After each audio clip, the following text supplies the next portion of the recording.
Hi, this N62 engine is smoking and it is also leaking oil. I'm going to do this repair step by step. Before I work on the engine, I just like to blow out all the dust. Right, so I remove the heat cover, size 10.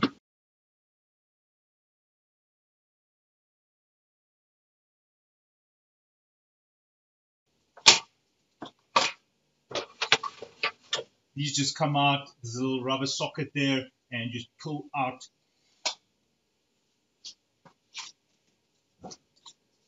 Take that seal out.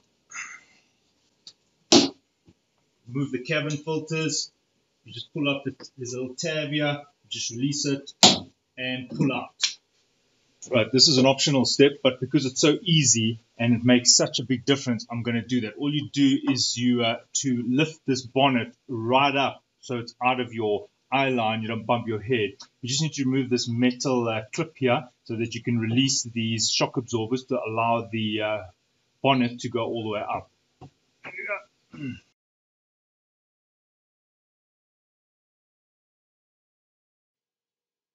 Right, next I'm going to remove this firewall. There's two bolts there, there's two there, there might be something else underneath there. This is a size 10. This is also the bracket for the limit switch which tells you your bonnet is open. Now on this side, same thing. Right, now if you have a look there, there is a screw coming through and it happens to be a torque size. So there's the firewall bolts that I've just removed, and there's one underneath there and on the left hand side. So if you look closely, there it is. This is a T30, so you're going to come in like this, and there I'm loosening it. So you'll do that on that side and that side, and just support this out. There you go. So what you're looking at is the screws fed through the back. There's a nut welded onto this little frame here. So you've got to unscrew it from the back to there, and there's the 4 bolts. Now what I do is I put the screws in the order that I take it off. As you can see, it was that, that. So around about the order, and then it's helpful when you're reassembling. Right, in order to remove these, left and right, you have a look here, you'll see there's a torque, so it's a T25, so you unscrew that. Now what you can see is a mouth. Can you see that thing is opening? And can you see it's got a little post there at the top, and there's a mouth. You can see if I just release it, you see how there's a little lip there, and this thing is like, what, I don't know, like an X. And can you see how it grabs onto the chassis? So when you're reinstalling this, you're going to have to grab that onto the chassis. There's only one place for it, so if you're finding it's not closing, don't just screw it. Make sure it sits like that. You can see the way I've done it, and now you can screw it in. The screw goes through this scissor mouth into, there's a little post there that's attached to the vent pipe, the cabin filter air vent pipe. Look on the side here. Now if you have a look here, you'll see there's like a metal clamp there, and you see how I can pull this out if I want to. So you want to just lift that metal clamp. You'll see there's a space there for a screwdriver, so you could just lift that up. Did you see there? I just put my screwdriver, a flat screwdriver, and I just release that, and now it can come out just like that. Now on this side it's a little bit more tricky because there's a cable in the way here, but still can get to it. On this side you can see there's a wire that's attached to this clip. I'm just going to leave it there. I don't need it, so I'm just going to leave it connected, and now I just want to get this thing out. Same story. I'm just going to take my flat screwdriver and press it in there. There's a little space there, and that comes out like that. Alright, so I just need to open up the front area now. So I'm going to start with this. There's little tabs here. Alright, I'm going to take this off. There's a clip, and you open this, and then it comes out. There might be a screw there, but basically I just need to get this wire released so that this can come out. You need to loosen here. Then you need to loosen here. Either one of these, it doesn't matter. And then you need to take these out. There are torques over here, which also will need to be released. And then I will lift this up. There's a clamp there, which also needs to be released. So it's clip, open. This is a tab there. You have to depress it. You can't pull it without depressing it. Once you depress it, you can release this. Now what I'm going to do is I'm actually going to put this back, and I'm just going to release these. Now you don't have to take these clips off, because you can just release the cover, and it goes with this. To open this, you'll see there's a clip on either side, so I just released, and then I gently came out there. You see these tuck inside there. So you don't go up, you kind of go this way and then out. For example, if you want to see on the other side, there it is. Release, under a bit of pressure there. Make sure this is loose. And as I said, you're going to go there. And once it's released from there, you can peel it out of there. Right, so there you go. Now to get this out, there are two screws here. Star. And when you get this out, it's a little bit tricky because it sits along a seam here that goes all the way around. So you just want to lift out of the seam and then gently peel it out. Gently. So you want to make sure you're pushing in that direction when you take it out. So you must push towards the back of the car when you're taking it out. As you can see, look at that track there, which seats on the adjacent track on the inside of the engine. So if you're just pulling like this, you'll damage these tracks.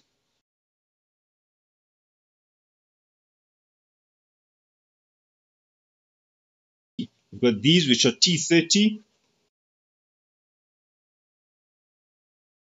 Now if you're wondering why I'm using a long nose pliers, the reason is this one is a bit stuck. It wouldn't come out, so I just had to get it here at the back with this long nose pliers. Now what you'll find is this part over here might be easy to remove, while that part is quite difficult because this is the hot part of the engine. It may have fused a bit there, it's tight there, while this part here is a bit looser. Don't just pull this away. You'll see that there is a little pipe connected here. So I just want to remove this, and that just comes out like that. You still have to get this off. So what I suggest you do is you turn it like this, and you release it like that. Right, I'm going to start on this bank, bank 2, and as you can see, this is in the way. So I'm going to remove the power steering fluids reservoir, and this is a size 10, and there's another one over there, so there's 2. That clamp opens up like that. There's the 2 nuts. These little sleeves can easily fall away, so just put them back there. And I'm just going to put the screws back so I know where they were. Now when you get into the spark plugs, it's much easier because you can shift this. Now we want to remove these little butterfly clamps getting to the spark plugs. Now this is an E6, looks like that. So it's a female Torx, and I've already loosened it. And something to note when you're reassembling, do you notice there's an offset there? This side is shorter than that side, and you can see the screws offset more to the back than to the front. Right, to move these plugs, it's quite easy. You pull it up like that, and once you pull it up, you can see how it releases itself. So you see it comes out like that. So that's all you're doing. See, there we go. And then number 8.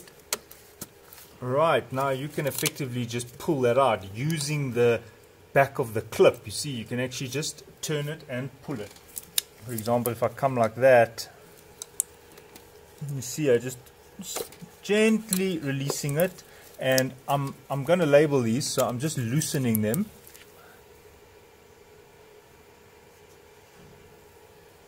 There's a little plastic screw here, so I'm just removing that. See that? A little plastic cap there, and now I'll be able to pull out number 8. Now this one is quite difficult to get out. What I found helps is if you actually, instead of trying to bring it out like that, which is logical, bring it out like that. So it'll be, say it was in, it would be like that. Right, now you do the same for the other side. Alright, so these little butterfly clips need to be opened. Size Torx E6.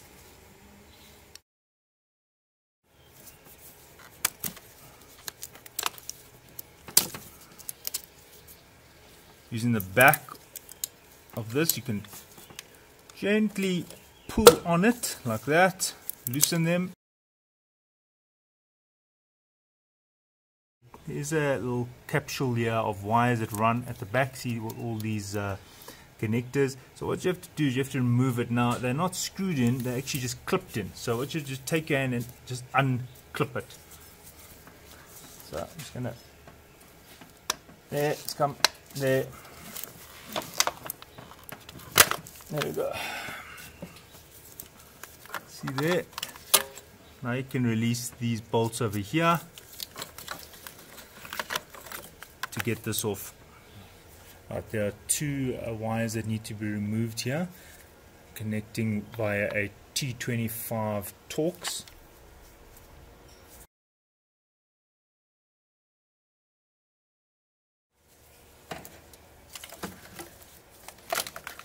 Alright, so this effectively can be folded over. Now I go do the same on the other side. Okay, so that clips out. It's a little holder there. Okay, so we've got this pipe here and here. Alright, the next step is this pipe here. It's attached 1, 2, 3 places. I'm going to start in the middle. What you've got to do is you've got to depress it and pull it out. Depress, pull out, depress, pull out. I'm going to do this side, then that side, then that side. So I'm going to depress there and support it and just gently pull it out. Don't be rough, otherwise you'll break that plastic. You can see how when I squeeze it, it flaps open, but then don't go like this, otherwise you'll snap this bend, this right angle here. So what I'm going to do is I'm going to depress it, and if you need to, you can press on the body of the pipe. Don't use any other tools, as you'll break this thing. There we go. See, there's a wire running there, so I'm just going to release it from this. Just going to release it. So just push the tab like that, and over here there's another one. Okay, so that's giving me some room there. As you can see, I can now get my finger there. What I want to do is I want to squeeze the skirt here and then pull upwards.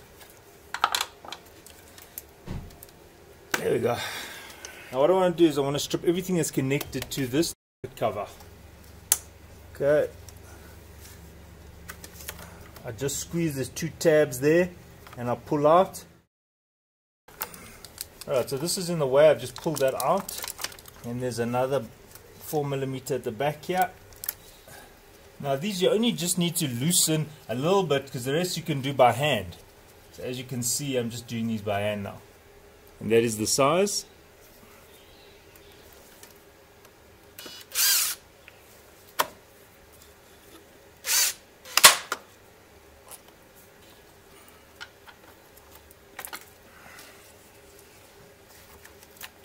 Right, then just unscrew this out like that, and I'm just labeling it, although these are interchangeable, but I just want to know from which bank it came from. There are 4 T25 screws here, also very tight. It just comes out. There's a ring here, and there you can see. Peel that out. You'll need to replace this. I just keep these 2 together. I'm just going to remove this one on this side at the same time while I've got the tools all ready.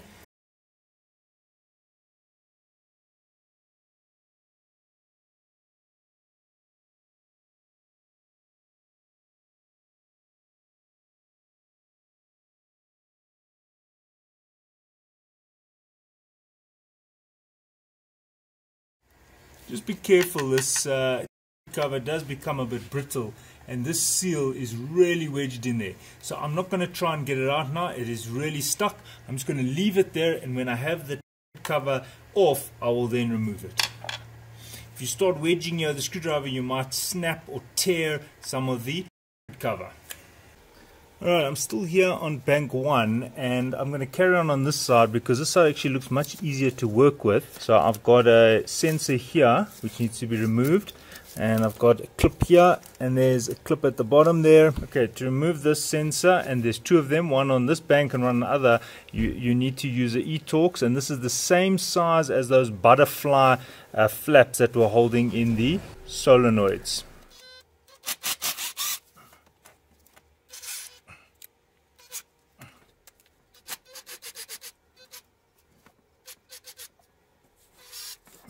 Now this comes outwards like that. There we go, there comes that.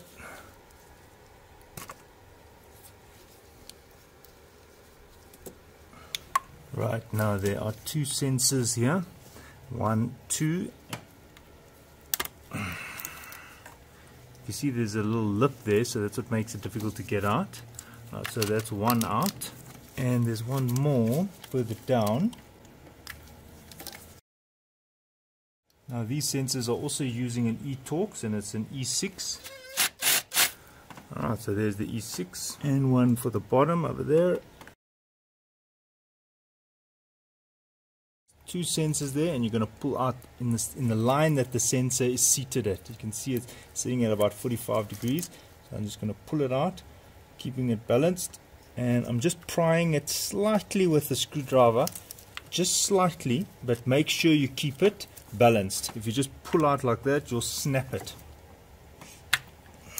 There we go, see, and here's that tab I'm talking about. You can lift it like that, and then you can release the cable.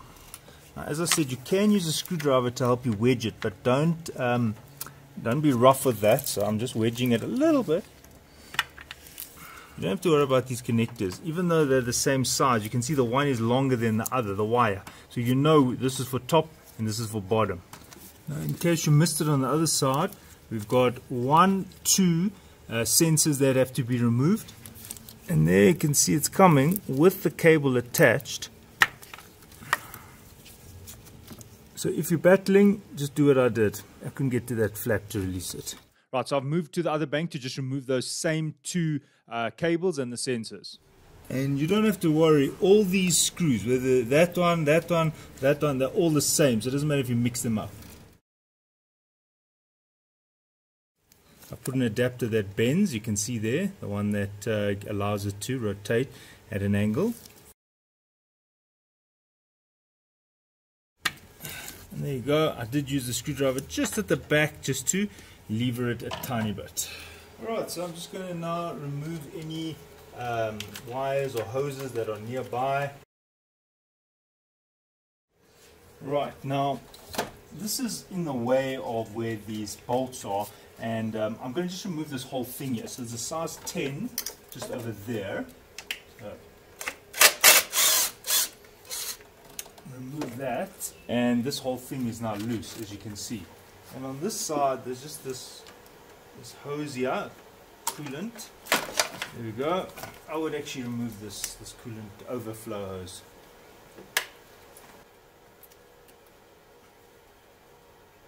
There we go. There's a little space there on the spring clip. You pull it upwards and then you pull this outwards. There we go. Now time to remove the valve cover gaskets left and right, or bank 1, bank 2. There's a lot of bolts that have to be released. I'm going to start and remove them. I'm going to start on this side. Alright, so they are slightly different. For example, these ones, they look like this bolt, and the other one is actually a nut. There's actually threads here waiting for this nut to go over. It's got a little rubber grommet there.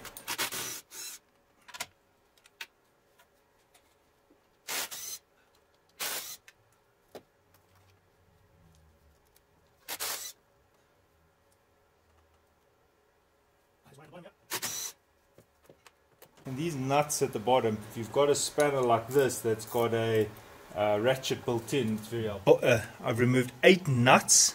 1, 2, 3, 4, 5, 6, 7, 8. Then there are 4 bolts on this side. 1, 2, 3, 4. And then there's one on the side hidden. There's the hole, right in the corner there. Altogether you want to remove 13 nuts and bolts. The only thing is, mine is very stiff. It's definitely not coming out, and it's because of those sleeves. There's those plastic sleeves and the O-rings, and the thing is, you've got to be careful because you can't just bend this out, otherwise you'll break the sensor on the side here. On the side here there's a sensor. Now you can see that this cover has to come up and over. So if you come at an angle, you'll snap that sensor. So I'll just show you what I'm talking about. When you see that cover wants to come out, and there you can see it must go up and over that sensor at the back there. Now you might not have this problem, but mine is exceptionally tight. So I've got a screwdriver here, and I'm just trying to loosen it a bit. And now I don't want to just pull it because it might break. That sensor side is definitely open, but it is stuck on that side, and it's definitely these sleeves that are by the spark plugs. You can actually hear them squeaking, they're so tight. There they're coming out. So now you can see it's open there, but it's not open there, which means it's coming out at an angle which is wrong. I've got to balance it on the other side so I don't put too much pressure on the sensor at the back here. Now, as you can see, there's a bit of a collision there, so I just need to loosen this to shift it out of the way. There's a Torx there and a Torx there, so you just need to loosen this. And these are a T25, then this can shift, and there's a little pin that goes in there, so you just pull it out. You see, like that? Now I don't have to take these off. I'm just going to shift this to the side like that. Now I can remove this. So that's out of the way. I just released that from there. I just peeled it up, and almost there.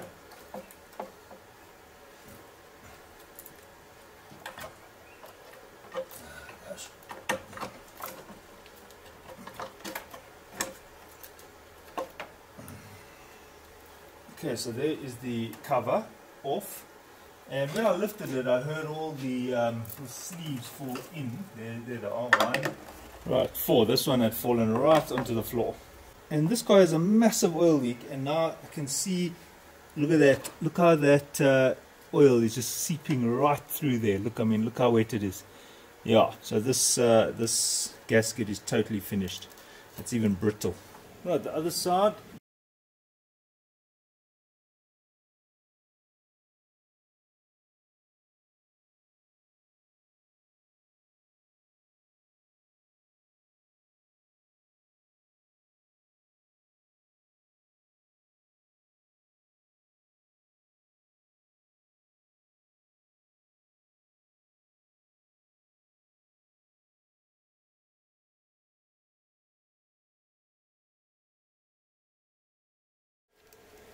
And that one, far one there, also by hand using the highly magnetized socket. So you first loosen it with a ratchet, then you come back with a highly magnetized socket. This is a little bit restricted here. I've got this fuel line and this group of cables coming here. So I'm going to loosen this up here, and I'm going to just release this fuel line. I'm going to start with this. This is Torx.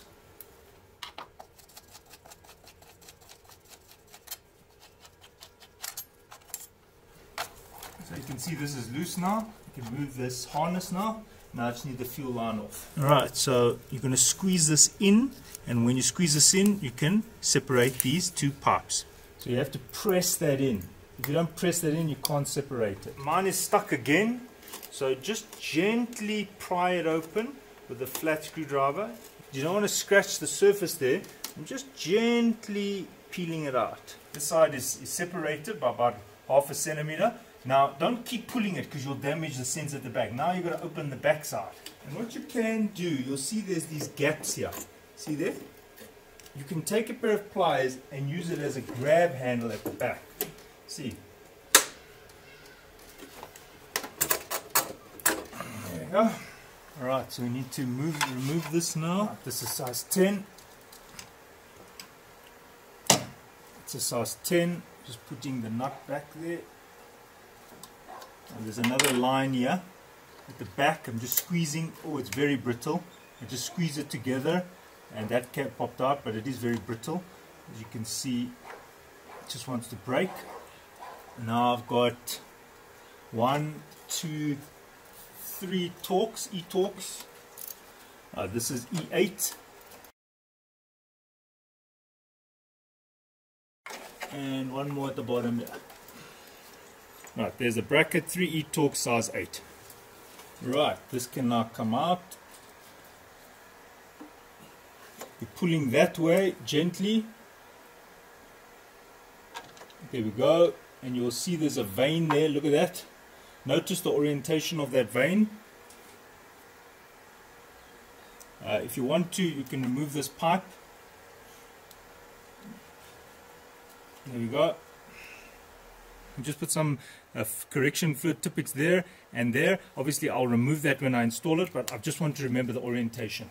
There's a bracket here, size 10, and one there.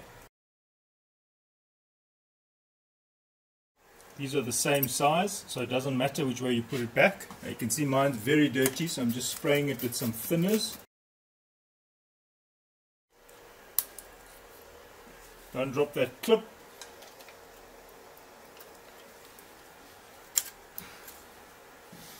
Going in that direction. Right, these have been unplugged. Now we just need to get these out. I'm just supporting it as it comes out. I'm pulling there and I'm pulling here, so it's a balanced force. Just prying it out.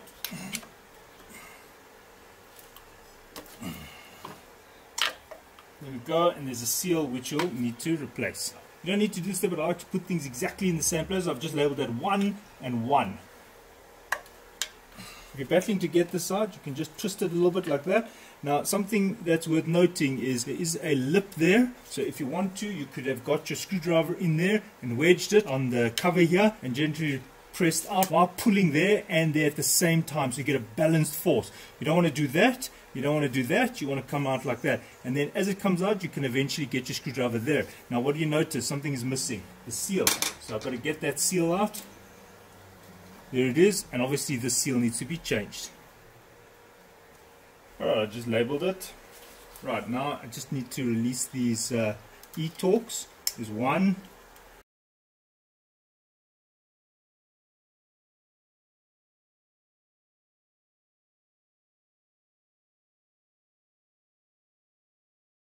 And 8.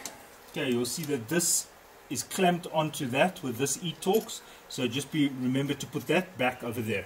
Now note, look at that, longer, shorter.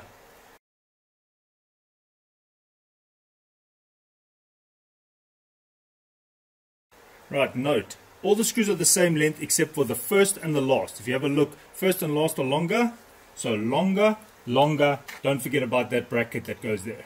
Right, now see there's one clip here at the bottom which I've forgotten, and although I can take this out, there's a little clip, so I just grab it with my finger. So you can either unclip it from this cover, or you can just open here and loosen these cables. Right, there we go. So this can come off now, and you can see there's the gasket which you can remove. Gently, gently pry it off. There we go. And just inspecting this, it looks like some oil was leaking there at the bottom, so this gasket needed to be changed. And those who are got a valve cover gasket which is leaking, consider changing this cover gasket as well, because I can see there was oil dripping here. I mean, look how much oil there is around there. Right, moving to the other side. Right, to move this cover, got a 10mm here. Right, then the one over there is a little bit different. There's a nut there, but it's got threads coming through because it's quite long, so you're going to have to grab it with a spanner. Right, so I'm not going to remove the nut all the way. I've just loosened it a little bit. I've moved the clamp out of the way though, and now it gives me access to the solenoids, but I just want to remove the cables that are fastened to the solenoids. Right, so you just gently pull those out. They slide out like that. And note, you can see the one wire is longer than the other. The longer wires obviously go into the solenoid deeper down.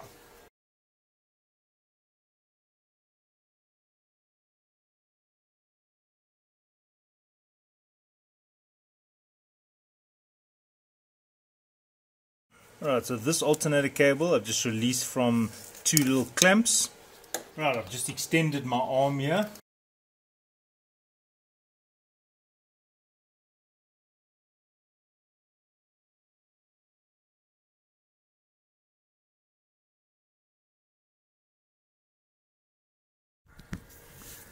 Now in my case there's one more cover screw there which I can't get to because the alternator is in the way, or at least the bracket that holds the alternator is in the way. So I need to move this little bracket here which is the alternator is bolted onto, which means I have to just release the alternator belt. So I'm just going to release the alternator belt. It's very easy to do. Alright, so it uses a T55 and there's a tensioner here. Alright, so you're going clockwise and there I apologize, I'm in the way of this repair. So if you're not following how I loosened this belt and how I got the alternator loosened, I have videos on this. I have videos on changing these pulleys and also changing an alternator. I've loosened this one, so 16, I've taken it out. There's one over here, 16, I'm about to take it out. Right, to just remove that pulley at the bottom there, to move the alternator, to get space to remove the screw that is holding the cover here. It's a T50. There you can see the wrench feeding between the alternator and the bracket. The alternator's dropped down. I had to remove the belt. So looking from this angle, can you see that I'm between the alternator and the bracket? Okay, so on this side, it's the same 8 screws, first and last are longer. So first and last are longer. This is what holds the high tension cable going to the alternator. And there's just that bracket for the solenoid. Now I can remove this gently. There you can see it's a bit tighter. So this alternator cable is what's catching here. There we go. So there we go.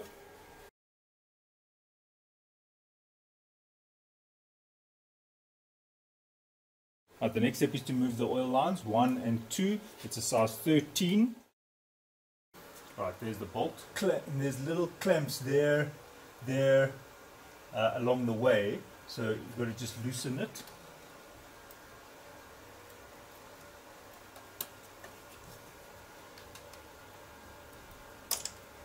Okay. And at the bottom, you can pull it with your hand by just wedging your fingers underneath that clip. This is the oil line. Right, so there's the bolt, size 13.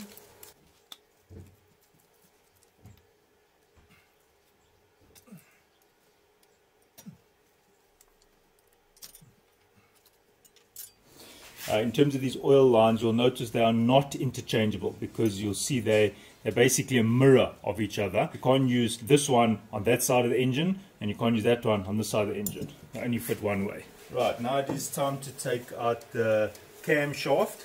So what I'm going to do is I'm going to loosen the, there's a nut here, and then I'm going to hold the camshaft in place and then take out this cog.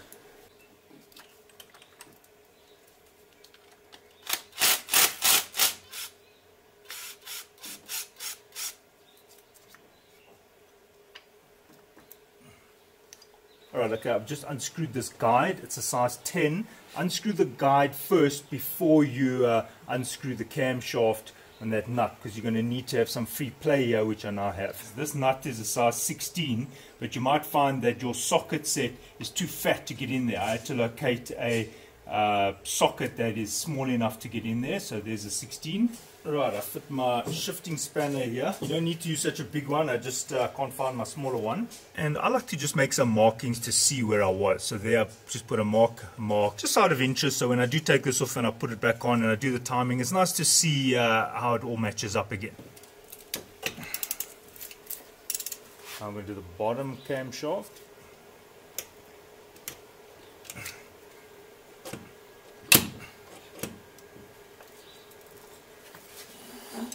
Right, so I want to get the camshafts out, so I need to release these cogs. So they should be a bit loose now. There we go, there's one.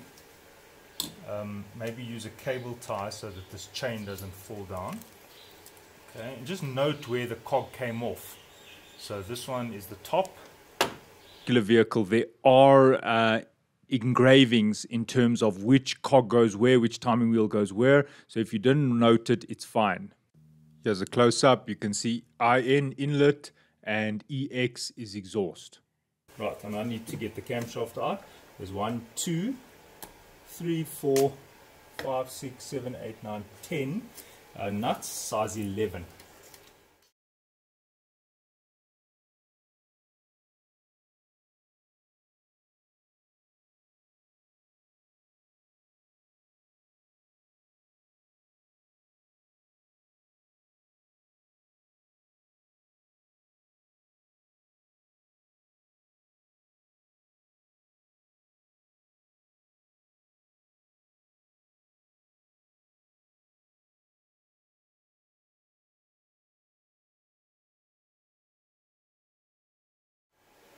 be sure to return this to the same place. You can't swap these journals.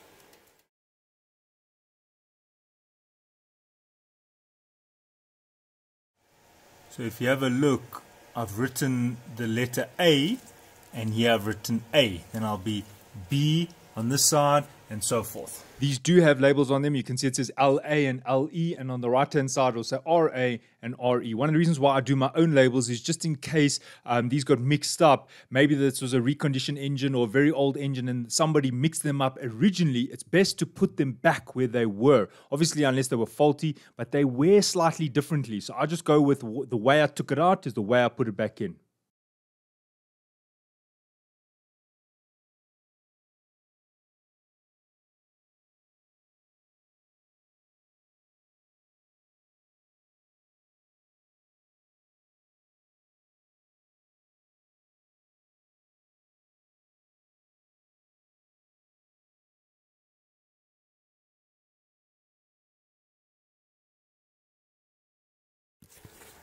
Right, to remove it, it's top, bottom, top, bottom, top, bottom, top, bottom. So it's screw, it's nut, nut, nut, nut. You do not need to remove this nut or that one over there.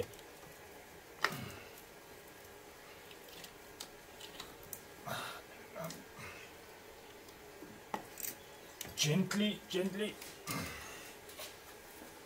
Right on the bottom shaft, it's 1, 2, 3, 4, 5, 6, 7, 8, and then right at the back 9, 10.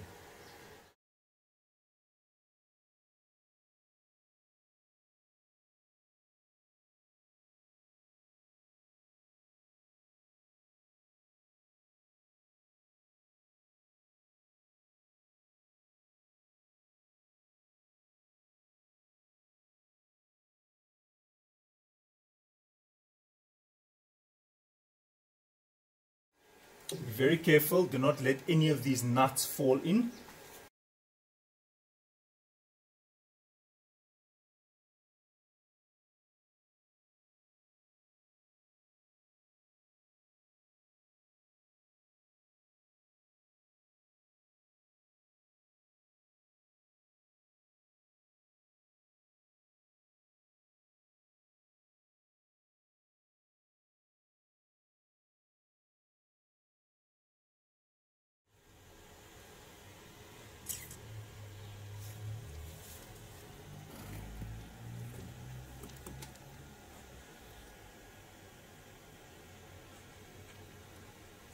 Now remember that oil line that was sitting here, there's the bracket for it, so don't forget to put it back. You can see it sitting on the, if that's the first fastening point, second, it's on the third, and there's one right at the back.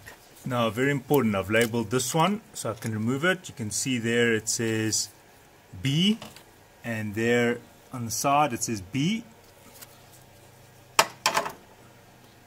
Now these you come off one by one, so you can see I've labeled that one 1, 2, 3, 4. So now I can take these off. Now you don't have to worry about how you put them back, they only go back one way. If you have a look at it, you can see there's the oil line, so it's obvious. As you can see there's the oil line to lubricate this, so it only goes back one way. But the important thing is to know that this one goes here.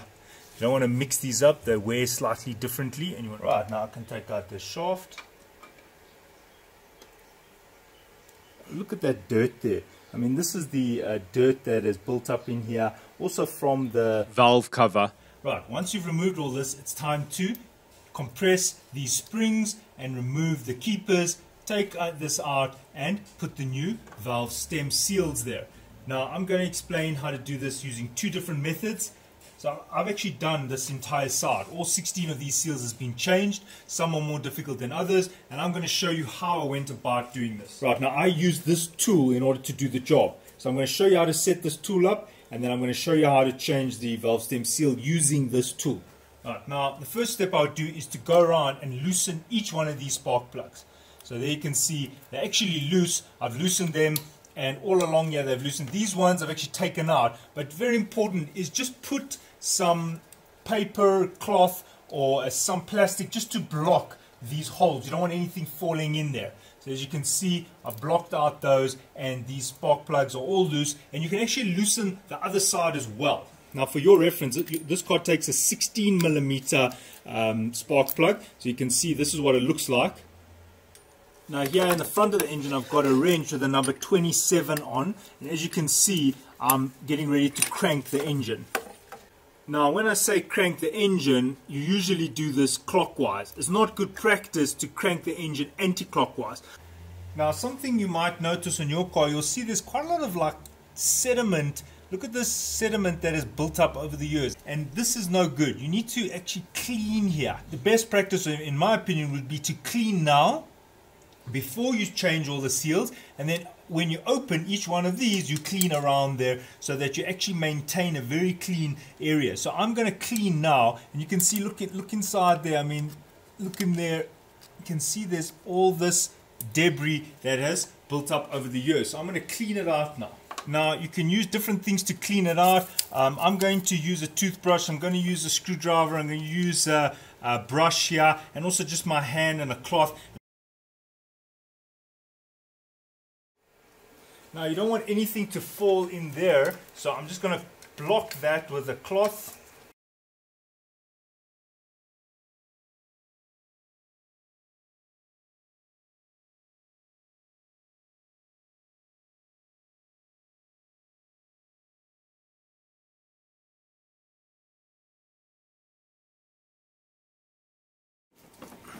Right, now you can see it's been cleaned, and this is also a good opportunity to clean the surfaces and just over here, because when it's time to put the cover back, you'll find that the oil just spills over there and makes this all oily. So this is a good opportunity to get all the oil that was sitting here and here off. Right, now I'm going to show you two methods to get these valves to stay up.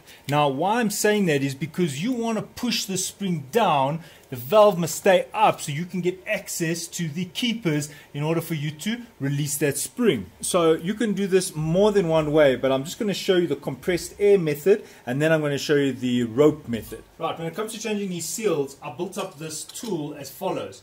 Now I found that just using these posts or these brackets here on this row was enough to get those valves as well as the exhaust valves. So you don't have to keep moving this around and flipping it. I found that actually, say you could put that there and then the other one towards the back, then you'll be able to get those. Now for this explanation, I'm just putting it here so it's in the view of the camera.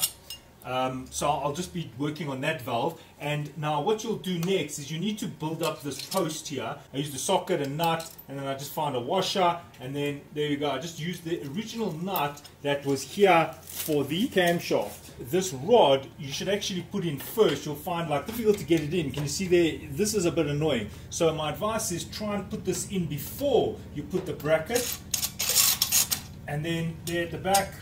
Now I find that this position actually worked for I think all of them. So all I need to do now is just build up the bottom, and as you can see these threads are shorter than these. You see that's longer than that, so I just put one socket and then I just put the nut. This is the nut that was used for the camshaft. So there you go. I've built up that side, and I'll do the same on the other side. And you don't have to make it very tight. Right, so I can just shift this a bit more in. I can hand tighten these.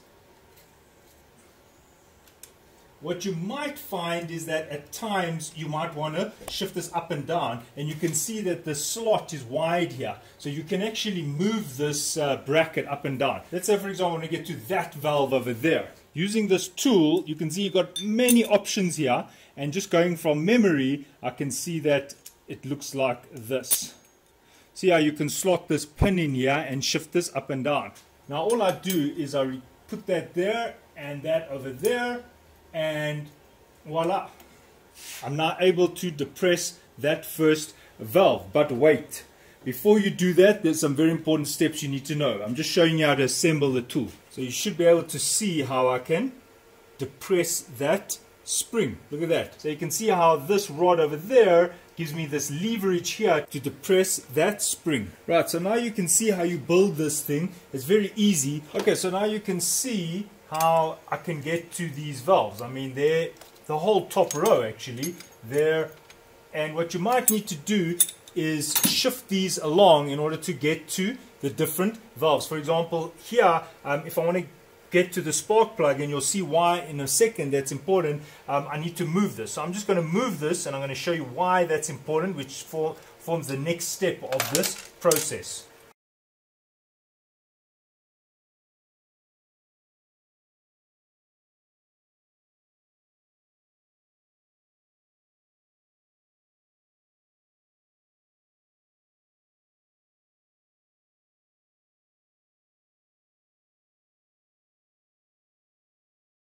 Now you can see how I've shifted this and made space for me to work.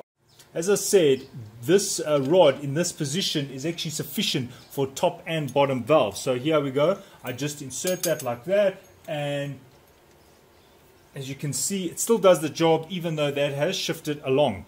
Right, now can you see that when I depress this, the valve is moving too? Now that's the challenge. You've got to stop that valve from moving in order for you to release the keepers so that you can get the valve stem seal out. So now I'm going to show you two methods of stopping that valve from moving. So what I'm going to do is I'm going to remove the spark plug now. And there I've taken the spark plug out. Alright, so the first method I'm going to show is going to be using a compressor. And here's the fitting for the compressor. It comes in the kit with this tool. And what you're going to do is you're going to insert that in there. But before you do that, you've got to make sure the piston is at the top dead center. So what happens is I'm going to put this spring in there, and I'm going to crank the engine until this thing is at its highest position. So I'm letting that rest, and I'm cranking the engine clockwise, remember, and you see it's going down, right? And at some point it's going to change direction and go up. Now just note, you might want to support this chain. Can you see I've got a cable tie there and a cable tie there just to support the chain. Just make sure nothing falls in there, and also just be aware of the other side of the engine, which is also turning at the same time. And as I said, try and loosen all these spark plugs before you do this. Right, so I'm going to crank it some more, and you can see now it's on the way up. Now when you crank, just crank in short bursts, like 3 centimeters, 3 centimeters. You can see it's on the way up. Check it out. If you couldn't crank the engine, just check that your gearbox is in neutral. Right, that's the top. You saw how it was going quite rapidly and then it slowed down. Any more cranking, it will now go downwards. I'm in the cabin now, and I'm using the key part of the key fob. I've just opened that, and now I'm going to pull this handle to allow the gearbox to be neutral. So now I can take this out.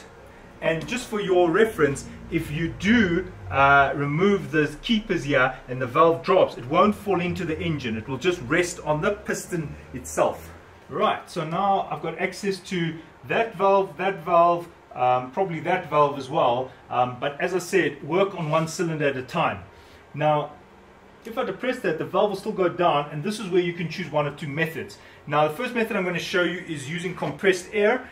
This is a little pipe with a similar thread to the spark plug, and you can see that I can just slot that in there, tighten it, and you can just tighten this by hand, and now you'll need a compressor to compress this cylinder.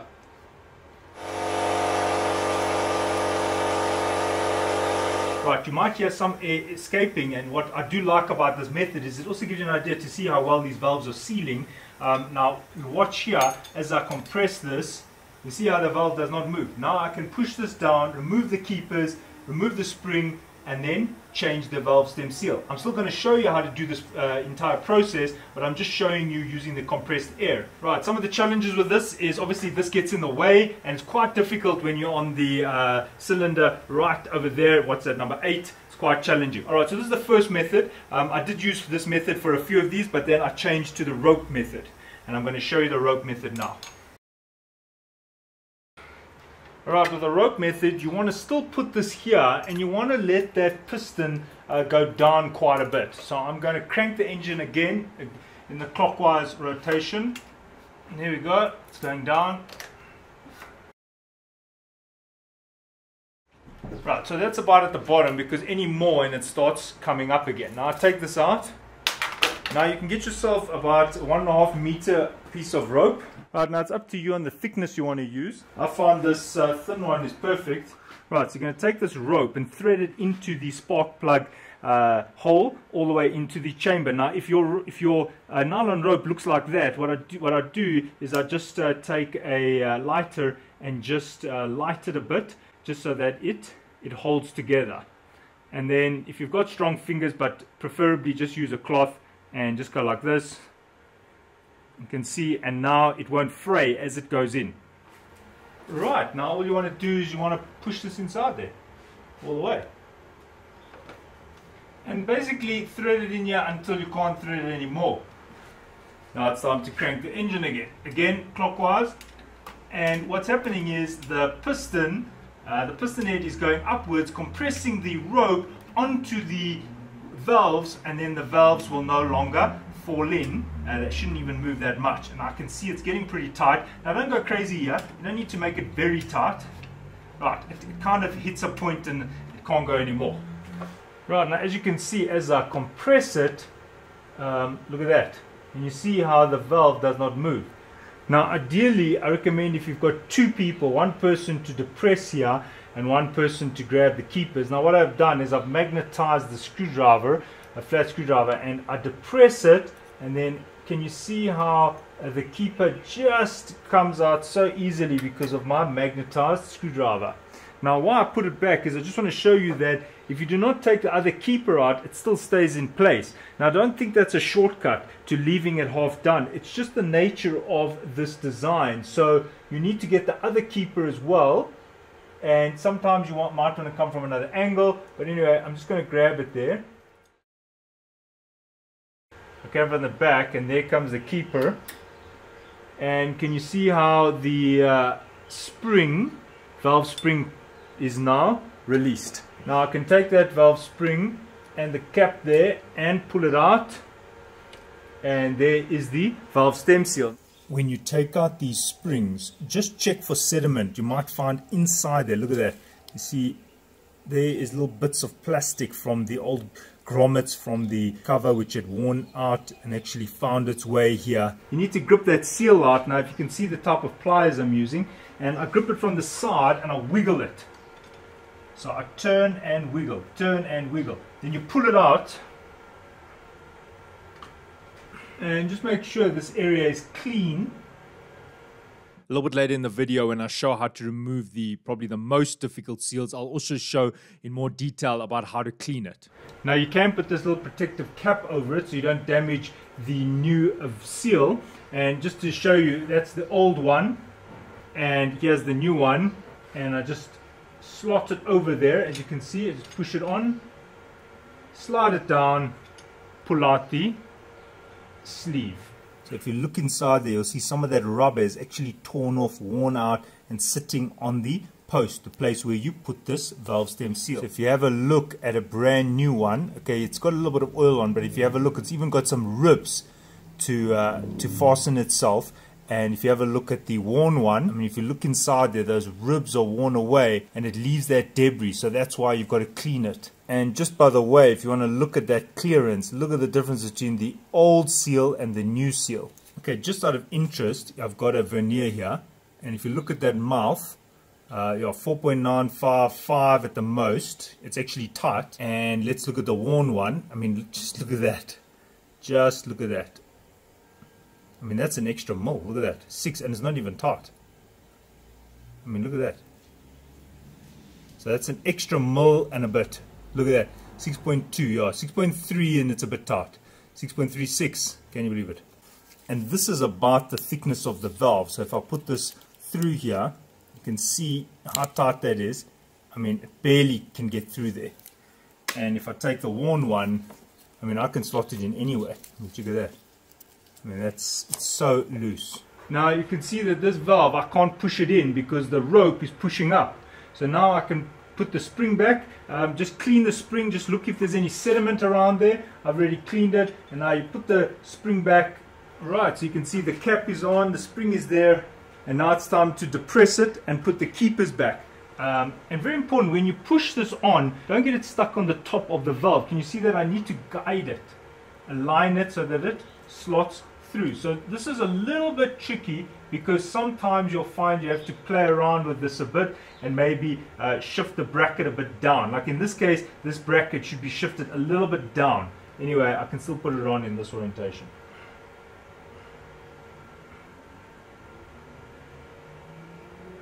Alright, so one keeper is in. And this is probably the most difficult part, is getting these keepers back in. Now what I found works best is if you can get that one to sit towards the bottom, then gravity holds it in place. Then you put the next one on the top. So you want to let that one move a bit. So at this point I'm just doing an adjustment. So I'm opening that and I'm just taking my magnetized screwdriver, and all I'm doing is I'm just trying to move this keeper downwards. And as you can see there, it is now at the bottom, so gravity is going to help me now when I open this again and I bring the top keeper. Now when I say top keeper, it doesn't matter which one you put where, I'm just mean that I'm calling it a top keeper because this keeper is going at the top. They're exactly the same item. So as you can see, I've come in there at the top, gravity helped me at the bottom, and then I can release. The keeper is in now. So both keepers are in and that one is effectively done. Now this is what I use. I use a neodymium magnet, and you can see how magnetic it is, how much magnetic force it's got. And there's one spare keeper. Now you should get a few of these keepers, and as you can see, you magnetize your screwdriver, and I'm sure there's fancy tools you can buy that allow you to place keepers. But what I do is I just take the keeper, I get it to the tip of my flat screwdriver, and I guide it in like that. Now something you need to know is this is directional. If you have a close look at this, you'll see that it's got a profile. You can't let it go in like that. You'll find that it doesn't work. So this thing can only go in one direction. So it's narrower at the base and fatter towards the top.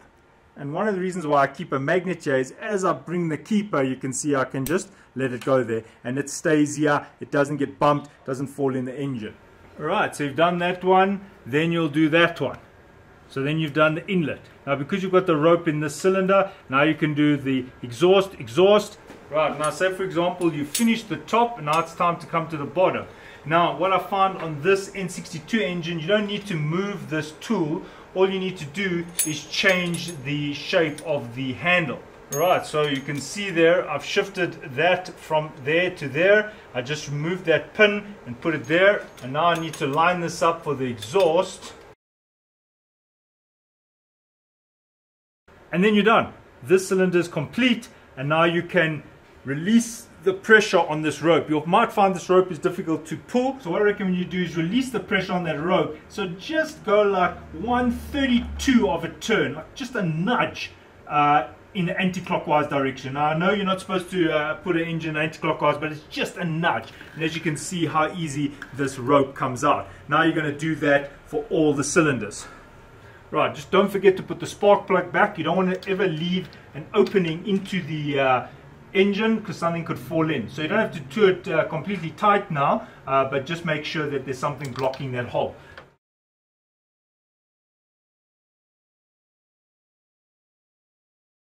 Right, now I've made the space and I can now work on the next cylinder. Right, so follow the same procedure. Open the spark plug, get the rope in there so you can see. I'm going to find out where the piston is. Crank the engine. Once the piston's at the bottom, feed the rope in there. Crank the engine to bring this to the top. Take your tool, release these 4 valves and reinstall the seals. Right, on this car, this is a V8, so you're going to have to do this 32 times. Now you can see how dirty this is. You can't put a new stem seal while it's still dirty, so it won't make a proper seal. So what you have to do is you have to clean it, and I've got a cotton bud, and all I'm doing is I'm removing this old sediment. If you have a look closely, it's not just oil, there's actually sediment there. It's the broken or decayed plastic from the old seal. Now you might find in these corners some debris. Just make sure you clean it out. Right, so there you can see I've cleaned this area, And now I can put the seal on and the spring. Alright, to clean it I use rubbing alcohol, and I put it on this. It displaces the oil and also cleans the sediment away. This is an earbud, and I just do it in a circular motion, and then it actually makes it dry. Alcohol's got a very good capacity for making things dry. Then I blow it out with a blower. I'll show you. Right, so you can see it's much cleaner. There's a little bit of sediment there, and all I'm going to do is just take a blower and blow it a little bit. Now you can see it's clean, and the platform where the new seal is going to sit is clean. That means that this can be flush on that. Now if you just put this on, it's fine. It does come with that so that you don't damage the little rubber there at the top. So if you want to, you can use that. And you can see I slide that on, and then I can pull that out. Right, just some advice. Don't go and take tools and try and push that thing down. It's already going to go down when you put the spring on.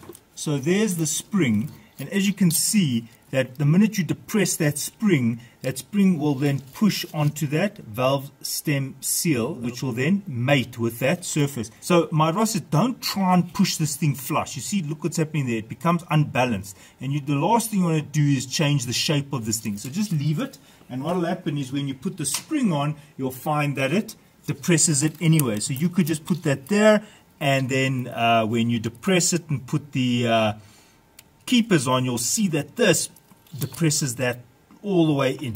These bottom ones here are probably the most difficult to work on. Right, I'm specifically showing you this one because I know that it's in a difficult position to get to, but if I can do it, you can do it. And you can see that I've cleaned it, and it's now ready for me to put the seal on. Right, there you can see the two seals, and now I'm going to put on these springs. Now these valves on the bottom right here are probably the most difficult, and you can see even the tool doesn't quite fit. So what you might have to do is just support the tool a little bit. As you can see, I'm actually resting the tool over there. I'm going to seat the tool on the spring, and then I'll put it in the groove. Now what I mean is, as you can see, it's not quite in the groove there, and the reason being is if I put it in the groove, the angle is too acute, and what happens is it actually pushes the valve in. So what you want to do is you want to support this with your hand and make sure that when you depress this, you're not pushing the valve head or the valve into the cylinder. You actually just want to make sure the valve pops through. There we go. See, so if I just go like this, you can see the valve just going with it. So what I need to do is just guide it with my hand so that I go, let the valve come through the hole. There we go. Now you can see the valve head. Look at that. There it comes. So you have to hold it, you have to guide it, otherwise you end up just pushing the valve in.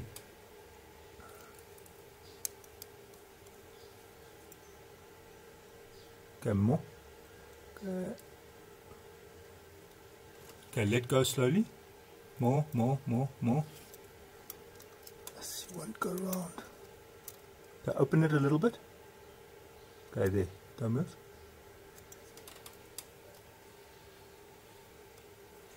I'll tell you when. Just hang on.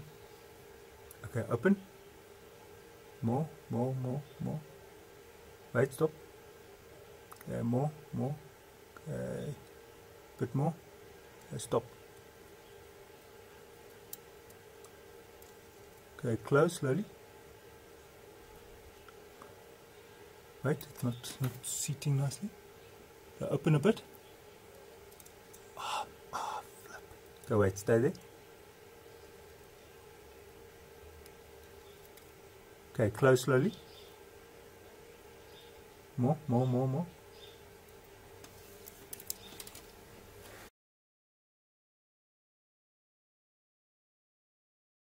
Right, so that one is now done, and I'm moving to the one just next to it.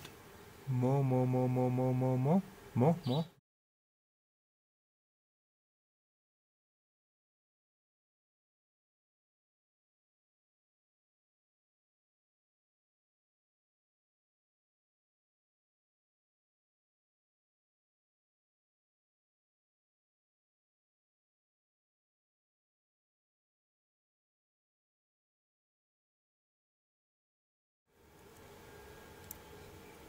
Okay, open. More.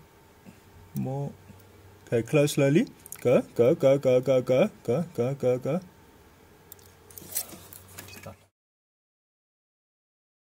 I'm just showing you the layout of this tool. So you can see for both the inlet and exhaust valves, I'm still keeping it in the same position. All I'm doing is I'm changing the handle. As you can see, look where it's fastened on there. Whereas before it was there and I was pulling. Now for the top row, as you can see here, I'm now pushing. So I just want to show you the layout of how I get to these ones. So as you can see how I've laid it out. Now you can see for this valve, this wiring harness is in the way and the fuel line is in the way, but it's actually not. Because if you see the way I've seated that, and when I depress it, you can't, maybe you can see the valve there. You can see how I can actually get access there through the gap here.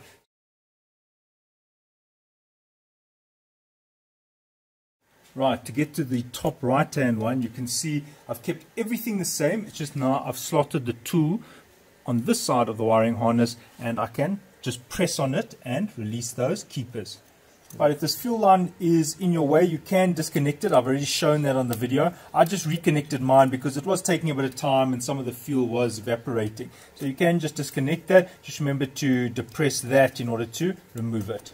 Just remember that when you do depress it, don't push the valve in. Make sure the valve comes to the center. If you have a look there, can you see that by pressing it, I'm just pressing on the valve. So the valve is not going to come through the center. You've got to use your hand to support that spring, to guide it, almost lean it upwards so that the valve stem actually comes through the middle part there. If you have a look now, I'm just depressing that valve into the cylinder. So what I'm going to do is I'm just leaning it. Can you see that? I just allow it to lean. I'll show you that again. The angle at which you press is very important. See there, I can get to the valve to put the keepers on. Now to get to this one, as you can see, my assistant is pulling from that direction. So he's leaning over the engine, which gives me space to come in from here. In order to seat these keepers, I came in from the firewall side. Both of them, I came in at that angle. Right, now it's time to reinstall. Just check that all the keepers are in place. Check there's no debris there. The camshaft itself, wipe all these lobes. For example, you might find some of them have some residual oil. Look there, you can see. So you want to wipe it, you want it to be smooth. And these rockers, they need to be put back in the same place. If you're not going to renew them, you have to put them back in the place that they were. And that is one of the reasons why I numbered them. So you can see this is number 1, 2, 3, 4, 5, 6, 7, 8. So clean these, and then you can lubricate them with a little bit of engine oil. These also need to be put back in the same place that they came out. That's why I labeled them. These rockers have to be installed properly. You can see there, and there's a space for it, and you've actually got to press it, almost like a button. There we go. You press it and then rest it on the top of the valve. Right now I've got some engine oil just in a cap here, and I'm just putting it on my fingers, and all I'm doing is I'm just lubricating the bearing areas here. Just putting a drop of oil there. There you go.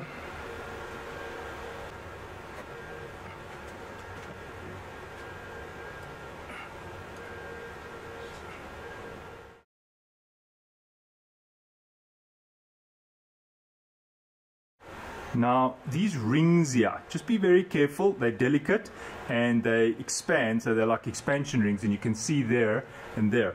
Now this must face upwards when you put the camshaft back on, but make sure that number 6, the lobes, are facing upwards. So you align these rings here in line with lobe 6. Right, you can see the oil line there, and there's the oil line. So the oil line is facing upwards. Right, just lubricate that.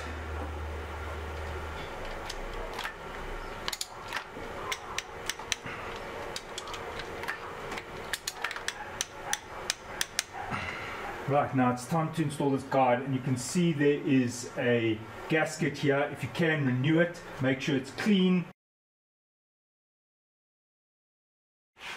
Now you take your wrench and you turn this going towards the engine. It is spring loaded. I just stopped it from flying loose there, and you can see that's kind of a rest position, because you'll see, look, it wants to be there. You see, so you leave it like that. Right, so here's the inlet camshaft. Now it's completely built, so all you need to do is clean it.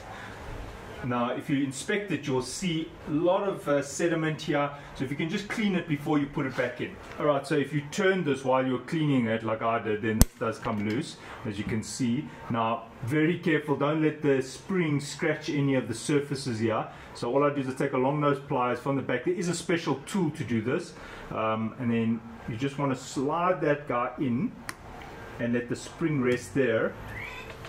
Right, and there we go. And there he's back in place. Now it's time to put the rockers back. Again, remember to put them back in the same manner they were in the first place. So don't swap them around. Now when you insert this, make sure you insert it evenly. Don't let it wiggle. Don't let it do this. Straight. There you go. These compression rings, make sure they're facing upwards. You see there's where they would be open and closed. There you go. Right, tighten the nuts from inside out. Alright, 10 Newton meters. You're going to rotate this until cam 5 is facing upwards.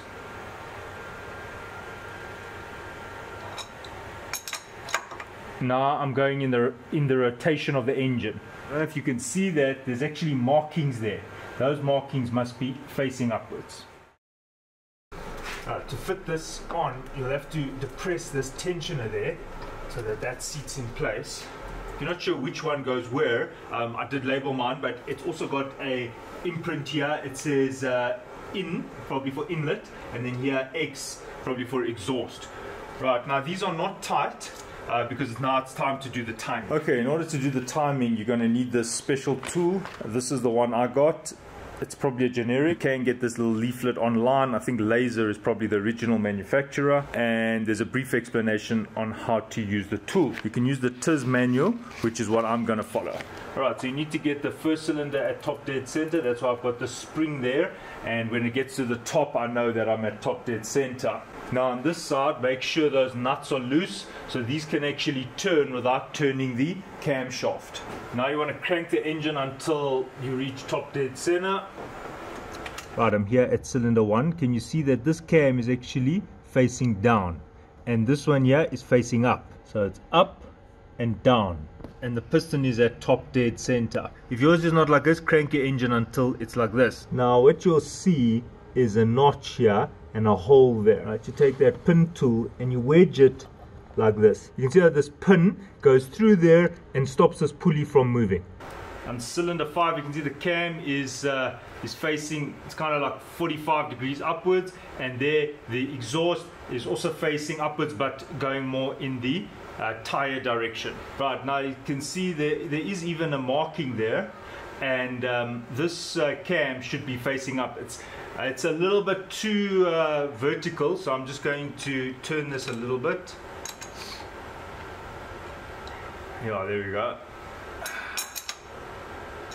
So there's the cam. It should be facing almost vertical, and this car is not jacked up. So then I insert my inlet tool. You can see I've labeled as inlet. Right, where your oil line would go, you use this part of the tool to tighten this down. Just hand tight. Okay, make sure it's flush on the head. And now we tighten this to 20 Newton meters. Right, now you can remove this and take your shifting spanner here on this hexagonal nut there, and now you tighten it to 80. That's it, 80. Now for the exhaust, you put it over here, and you might find it doesn't slot on perfectly. Just check the cam is in the correct orientation. It's kind of facing the shock absorber.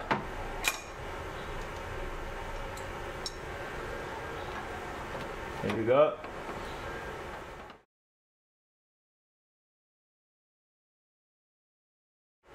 Right, make sure it's flush there and there. Right, now just torque this to 20. Right, that's 20 Newton meters. Right, now you tighten this to 80 Newton meters. Make sure you support it here on this hexagonal head there. Remember, you've used that pin there by the pulley to hold the crankshaft still. So it's very important that you support it here when you're tightening it. Right, that's 80 Newton meters. Now what you can do is you can quickly do a final check.